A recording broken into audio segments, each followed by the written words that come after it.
ఏనుగంట ప్రాత మీద మీద పెట్టినవ రామయ్య నాది ముంచంత గొప్ప పట్టినవర రామ పాప పుణ్యం లేని పరమ జ్యోతి నేను వంటికి ఇల్లాన్ని తొంచి కడవ నేను కడప కడప ఏరుతున్న యోగం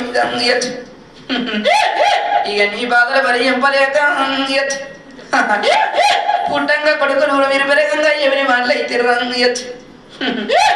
మీరు కొడుకులు గారు కొయ్య వాళ్ళు అయ్యారు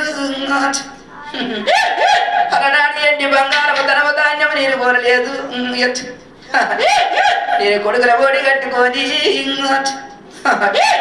కొడుకులు గారు రామయ్య మీరు నా గర్భాన విడితే నా తల పంట తీస్తేవిరా నీ గంట వాయిదానికి 10,000 ఇస్తున్నాను ఓ కొడుక రామయ్య 10,000 కరిలోడవు